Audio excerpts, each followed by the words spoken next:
Hello students, आप सभी का हमारे यूट्यूब चैनल में बहुत बहुत स्वागत है। हम सीबीएसई बोर्ड एग्ज़ाम 2024 के क्लास 12 का मैथमेटिक्स का जो पेपर हुआ था उसका सेट 3 सॉल्व कर रहे हैं। आज हम क्वेश्चन नंबर 32 सॉल्व करेंगे। अगर आपको सभी क्वेश्चंस के सलूशन चाहिए तो आप प्ले लिस्ट में जाके सीबीएसई बोर्ड एग्ज़ाम 2024 टाइप करेंगे, सभी क्वेश्चंस के सलूशन मिल जाएंगे।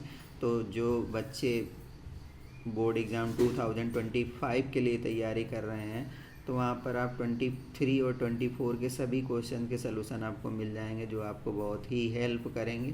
तो चलिए शुरू करते हैं। क्वेश्चन क्या पूछा गया था लेट सेट ए, जिसका डोमेन था रियल नंबर -5, रियल नंबर था, उसमें 5 इंक्लूड नहीं किया गया था। सेट बी है जिसका को डोमेन था रियल नंबर, उसमें 1 को इंक्लूड नहीं किया गया था। तो बोला गया था consider the function f such that from set A to B defined by f x equal to x minus 3 whole upon x minus 5 so that function is 1 1 and onto. एक function हमें दिया गया था f x equal to x minus 3 upon x minus 5, जिसका domain था are minus 5, real number था, उसमें 5 को इंक्लूड नहीं किया गया था। और को डोमेन जो था वो आर माइनस 1, सभी रियल नंबर उसके इमेज बनेंगे बट 1 इमेज नहीं बनेगा। तो इसको पहले चेक करना था कि ये 1 1 है कि नहीं है। तो हम लोग क्या करेंगे, एफ ऑफ x1 को एफ ऑफ x2 के इक्वल पुट करेंगे। अगर हमें x1 इक्वल टू x2 मिल जाएगा तो हम ये कह देंगे कि ये फंक्शन 1 1 है।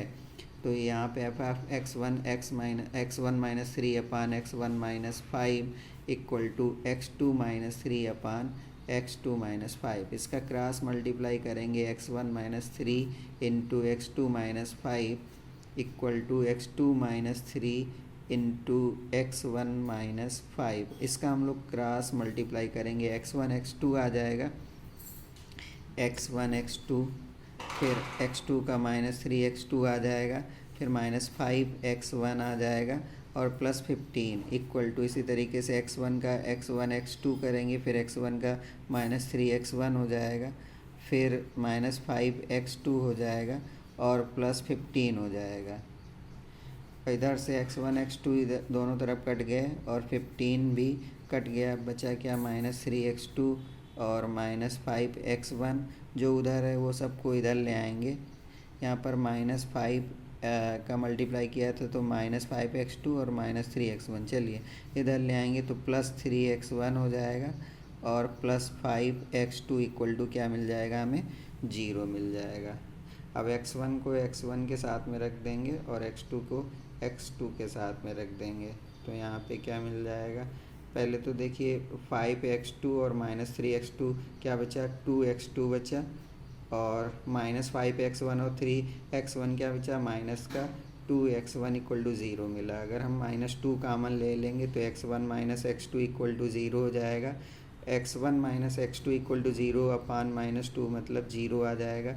तो यहाँ पे x1 minus x2 equal to 0 मिला, x1 इक्वल टू हमें x2 मिल गया। तो जब भी ऐसा होता है कि हम f of x1 equal to f of x2 लेते हैं और इसको सॉल्व करने से हमें x1 इक्वल टू x2 मिल जाए तो फंक्शन क्या हो जाता है, f इज़ 1 1 फंक्शन है, फंक्शन 1 1 फंक्शन है। अब हमें ऑन टू चेक करना है, तो जो फंक्शन हमें f x equal to x minus 3 upon x minus 5 है उसको हम y के इक्वल ले लेते हैं, x minus 3 upon x minus 5। फिर इसको ये अभी x के टर्म में हम इसको y के टर्म में कन्वर्ट करेंगे, तो y into x minus 5 equal to x minus 3, y x minus 5 y equal to x minus 3। अब इसको हम y के टर्म में कन्वर्ट कर लेंगे, तो y को इधर ले चलेंगे, x को इधर ले आएंगे, तो y x minus x equal to minus 3 plus 5 y हो जाएगा। और इससे x कामन है तो y minus 1 equal to minus 3 plus 5 और x इक्वल टू क्या हो जाएगा, minus 3 plus 5 upon y minus 1। अब देखिए यहाँ पर हमको पहले से ही बोल दिया गया है कि y माइनस 1 मतलब y माइनस 1 इक्वल टू 0 नहीं हो सकता है, y इक्वल टू 1 0 नहीं हो सकता है, तो y इक्वल टू 1 नहीं हो सकता है, मतलब कोडोमेन से पहले ही वहाँ पर 1 को हटा दिया गया था। अब इसके अलावा कोई भी वैल्यू y की हम यहाँ पे पुट करेंगे, कोई भी वैल्यू y की पुट करेंगे तो यहाँ पर ये क्या करेगा, x की वैल्यू देगा। कोई भी वैल्यू 0 पुट कर दो, 1 पुट कर दो, एनी वैल्यू आप 1 को छोड़कर y की कोई भी वैल्यू। तो हम लोग बोल रहे हैं कि y जो है कोडोमेन में बिलोंग कर रहा है, जबकि y इक्वल टू 1 नहीं है। तो जब हम y कोडोमेन में बिलोंग कर रहा है तो x भी, x क्या कर रहा है, डोमेन में बिलोंग कर रहा है। इसका मतलब क्या हुआ कि जो रेंज है वो रेंज क्या हो गया, कोडोमेन के इक्वल हो गया। जब भी रेंज कोडोमेन के इक्वल हो जाता है तो उस time function onto function होता है। तो ये फंक्शन ऑन टू है। Have a nice day.